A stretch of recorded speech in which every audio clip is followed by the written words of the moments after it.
Welcome to a new episode of Talking Clock. Today we're sitting down with Philip from Atelier Kai to talk about how he started his strap making business, as well as a brief discussion about materials and where he plans to take things. Enjoy.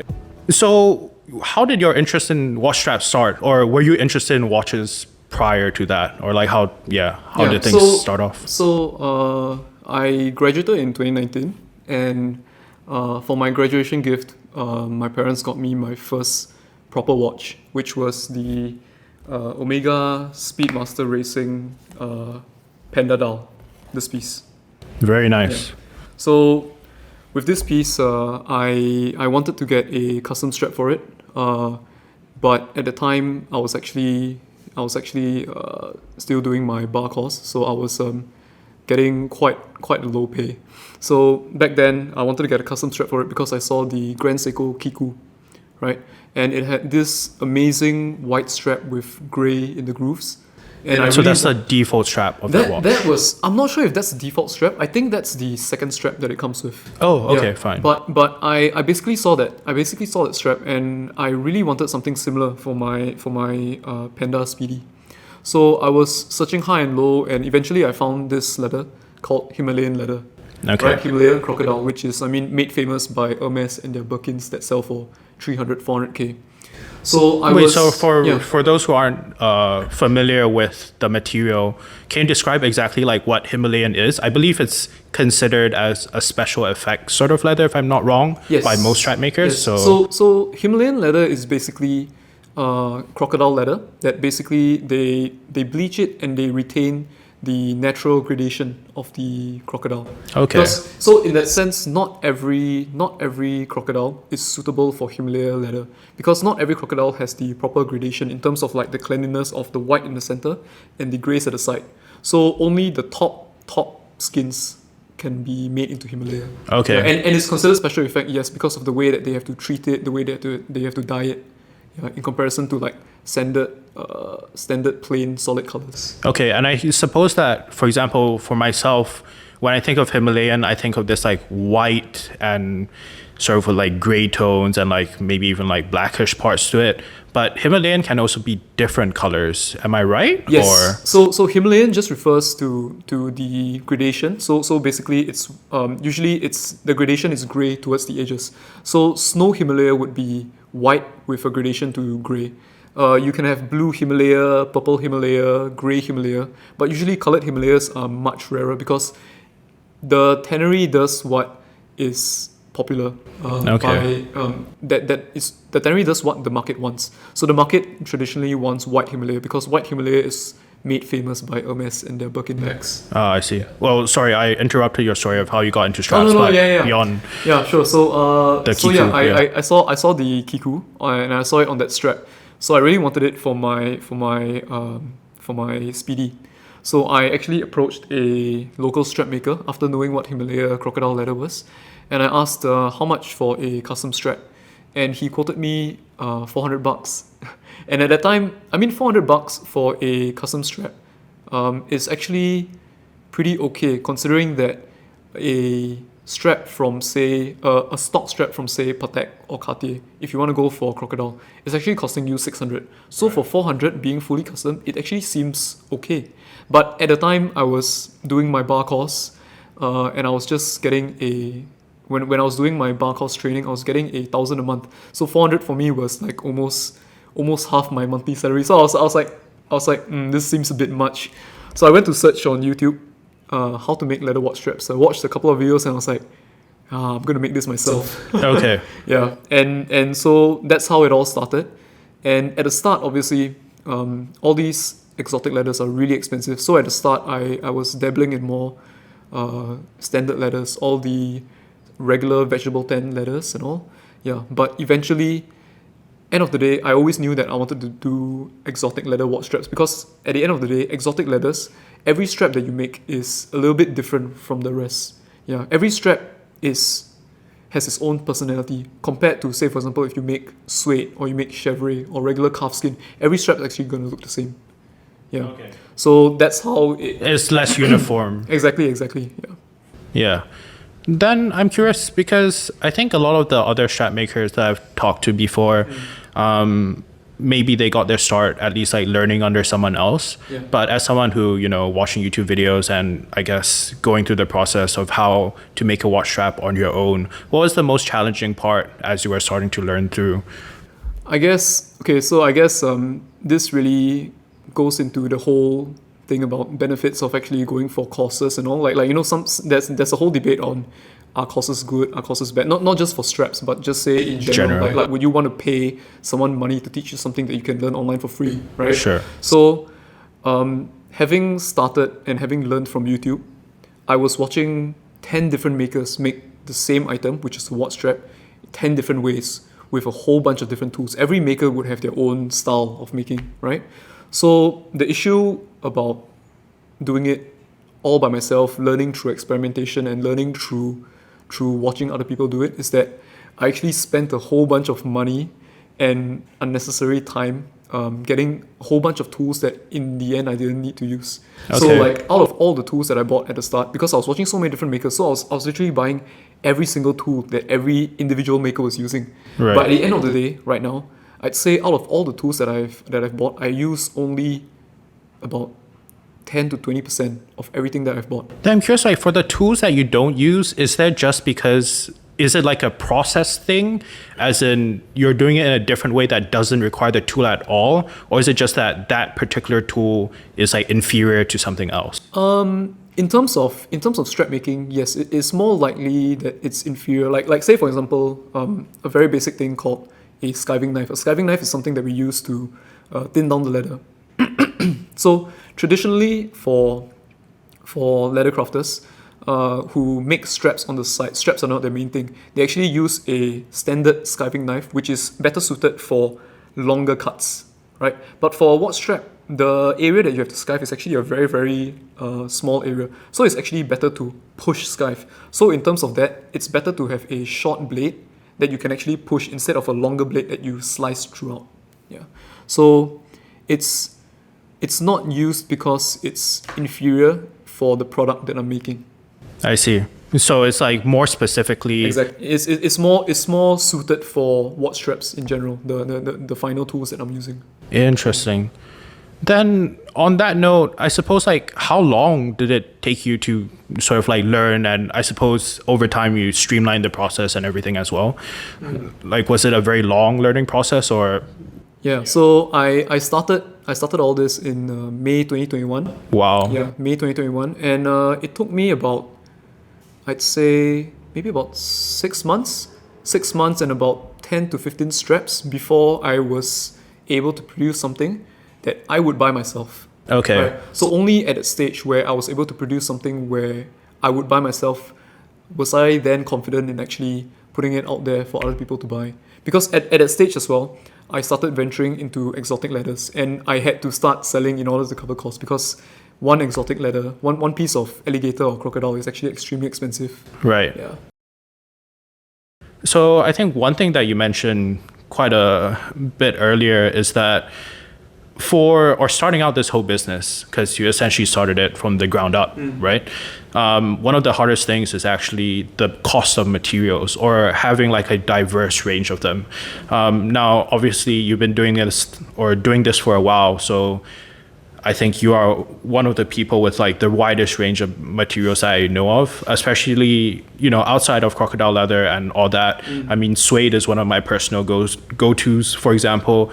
I think part of it's because of cost, but secondly, it's also the look of it, something that I really enjoy on my watches. But yeah, I think you brought a few materials here today. Could you talk through, some of the more unique ones? Because I think as far as special effects go, people might not really realize how broad a universe that is.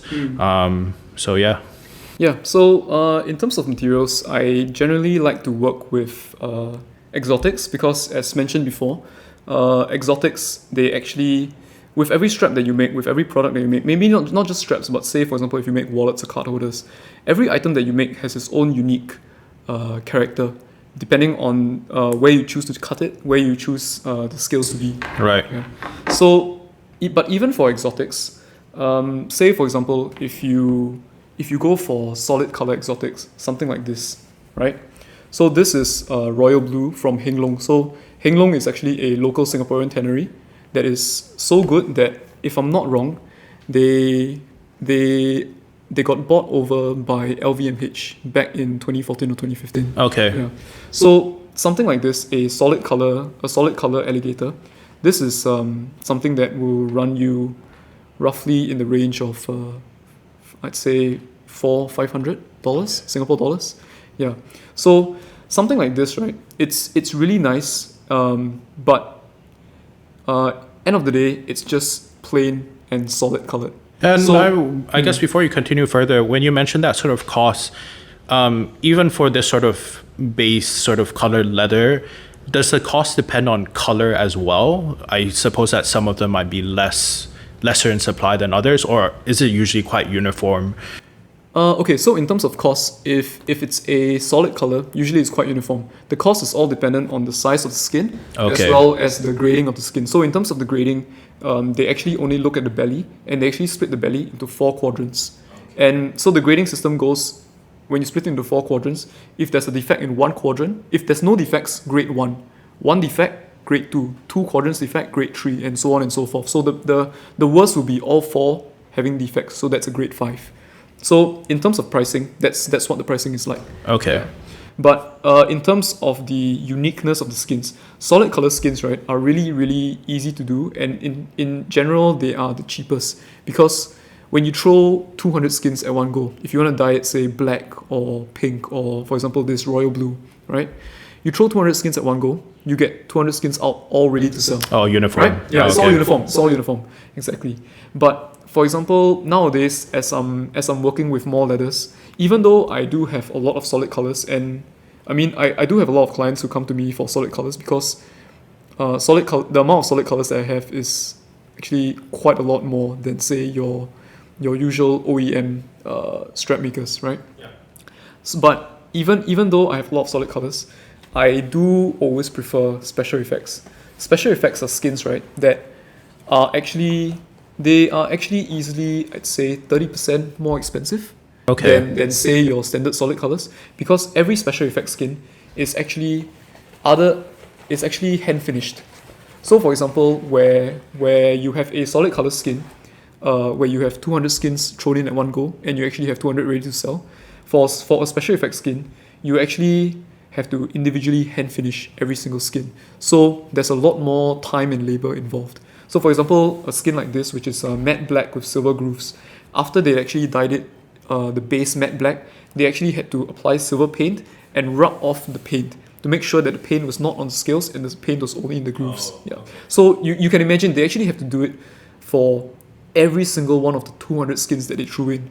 So because of that, the price of the skin actually does increase. Right. Yeah, because there's a lot more work that goes Just into more it. labor input, Yeah. essentially. And special effects are really nice because I mean, these are skins that you really can't see anywhere. I mean, you can see it elsewhere, but these are skins that you hardly ever see getting made into straps. If you go to, like, say, Patek, or you go to Cartier, you're gonna get mostly solid color straps. You're not gonna see skins like this, because these skins are really, really rare. Usually these skins happen when a large fashion house, they actually have a custom order for a certain skin. The tannery will make, say for example, the order was for 30 skins.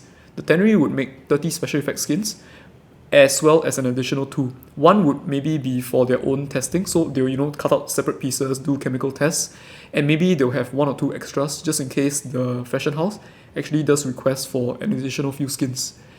So special effect skins, you can only actually purchase it if you are there at the tannery itself and they have the skin in stock. If you see the skin and you don't buy it, if you go down 3 months later, they might not have it. And if a fashion house doesn't request for it anymore, they are not going to specially produce a small batch of that skin just for fun, just to have it lying around. Right. So you really have to pounce on the opportunity when you see the skin. I it's see. something nice. Yeah. I guess that would explain why you have so many skins. Yes, exactly. Because it's really something where, like, you see it, you like it, you gotta buy it. If you don't buy it, you never know when you're gonna see it again. Yeah. So like something like this is a full piece of a special effects skin, but special effects come in things like this as well. So something like this is just black with silver foil. Something like this This is really nice, purple with gold in the grooves. Yeah, they even have special things like this, fully metallic gold. So that will essentially just be paint on top? Iridescent. So in terms of the finishing techniques, it's a closely guarded secret by the atelier. So, for example, something like this, I can imagine that this is not paint. This is actually foil. Yeah, I was going to say. Layer, yeah. So in terms of every single skin, there's a different finishing method for every single skin. I have no idea how the tannery finishes it, and to be quite honest, I don't need to know. As long as I can get the skin, that's the most important thing. Fine. Yeah. No, the gold one is interesting. Even as you're holding it up to your phone and recording, I can see it reflecting in your phone case, which is insane. Yeah, I think definitely a very loud color. And the iridescent one is a fun one as well that I've been looking at before. But then I suppose, so all of these are essentially crocodile or variations of crocodile leather. Yes, either crocodile or alligator. There's actually a very slight difference between crocodile and alligator that most people don't know. I don't think I brought a crocodile skin with me today. Both of these right now, both of the full skins that I have right now are alligators. But basically crocodiles, right, on every paw, there will actually be a dot. Crocodiles actually have this dot because it's an ISO paw. ISO is actually a sensory paw to detect, like I believe it's to detect like movements in the water and all that. Okay. So crocodiles actually have that paw. In terms of alligators, they don't have that paw. Okay. Yeah. And other minor differences between crocodiles and alligators. For alligators, the scale, right, is actually at the belly. It's actually square scales all the way up to a certain area, and then it dramatically drops off into small round scales. For crocodiles, it's actually large square scales, and as it transitions into the flanks, which is the round parts, it's actually a much more gradual transition, and the scales actually retain the size as it goes into the flanks. Another thing as well is the tail. For crocodiles, there's actually a bunch of horns that actually start really close. That I've seen. At the tail. But for alligators, it's quite a clean surface. And in terms of, say, for example, strap makers, it's preferable to actually buy alligators rather than crocodiles. Because, say, for example, from the tail, if you have a whole bunch of horns, it's not the best to actually make straps with, especially if the strap is meant to be worn on, say, like a patek. If the strap is meant to be on a panerai, then yes, maybe you would want something with a little bit of horns for that, a bit of ruggedness. Right. But in terms of the amount of yield from the leather itself, it's much more preferable to actually get alligator over crocodile. Essentially, you can. But at the same time, alligator is more expensive. So essentially, in this case, it's more expensive, but you can use more of it for straps as well. But even if you can use more for straps, it boils down to an issue also about, can you actually get enough orders to justify actually getting the alligator over the crocodile? Because as a small business, as a solo crafter, especially for example for me who I don't do any advertising, right? So if I'm not able to get sufficient number of orders, then does it really justify the cost? Yeah. So I guess my crocodile and exotics collection has kind of grown over the past 1.5 years, because I think at the start I was being a little bit smarter with my purchases.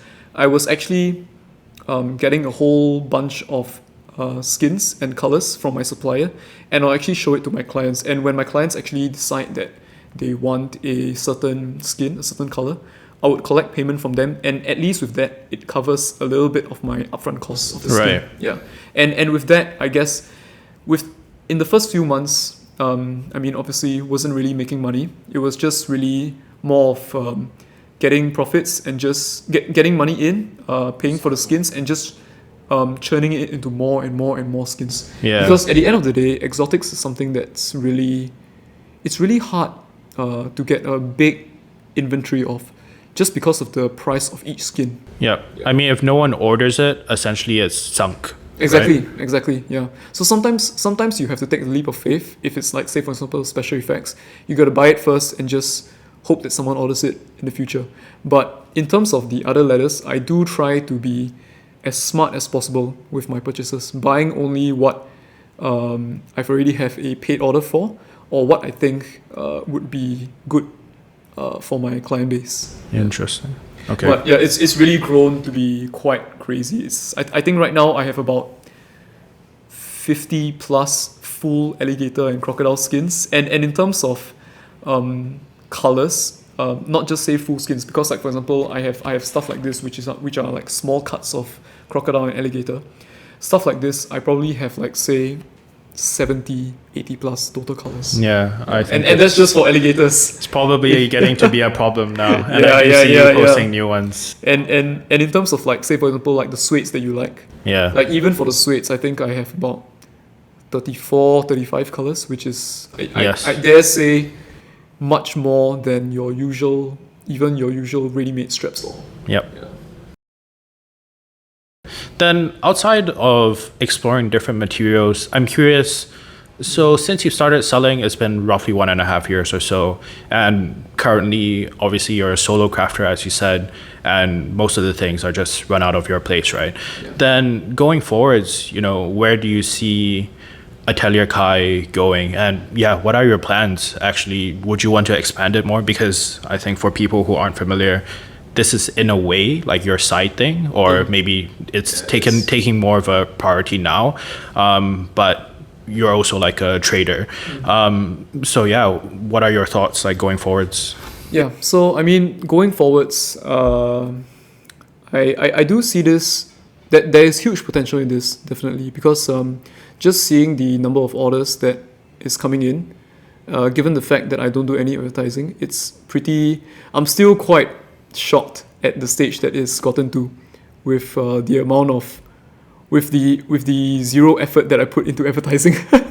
So in the next, I would say right now the biggest struggles are as a solo crafter, solo person doing this business, is that I have to handle not just the client side, but as well as the crafting side. So even though I do have appointments to meet clients, and I do enjoy it, I do enjoy seeing my clients face to face, seeing the watches in person. I'd hope and, so. I mean, as a watch person myself, the best part about this hobby really is to see these watches in person, actually spending time with these pieces. Because I mean, you can actually go to a grey dealer and see all these pieces, yes, but somehow Not all of them. Exactly. One, not all of them. Number two, if you know that you're not going to be buying the pieces, after about 10 seconds, you feel a bit, Singaporeans would say paiseh, right? Yeah. You feel a bit paiseh. You hand back the piece to them, for them to keep back in the case. But now the roles are reversed. Now you guys are my clients, and you guys are the ones bringing me these crazy pieces, telling me to spend more time with it, take more pictures, take more videos. So as a watch person myself, this is really a dream come true. Yeah. So going forward, I do see this possibly maybe expanding into a small team of say 3 to 5. I do want to keep it completely local, and I do want to train these guys completely in my style of strap making. So I want to keep it completely local because I want to have an eye over the whole crafting process in terms of the QC and everything. Like I want, at the end of the day, the straps that are made for the end consumer to actually be of the standard that I would make it myself. I don't want to outsource it, even though I can do it much cheaper to say China or Vietnam, but have the issue where, because mine is all fully custom, right? I don't want the issue where it's actually made, it gets sent to me, and I notice that there's an error in the strap. I have to tell the customer, oh sorry, your strap came in, but there's an error, please wait another 4 weeks. Yeah, I've get it. Yeah, exactly. Yeah. So I want to have an eye over the process so that as and when throughout the process, if there's an error, I'm able to spot it and just correct it on the spot. Yep. So in that sense, it's a much quicker process and a much smoother QC process as well. If you enjoyed this video, do check out the first part where Philip talks about how to spot a bad watch strap. To get a strap from him, check out his Instagram or visit atelierkai.co.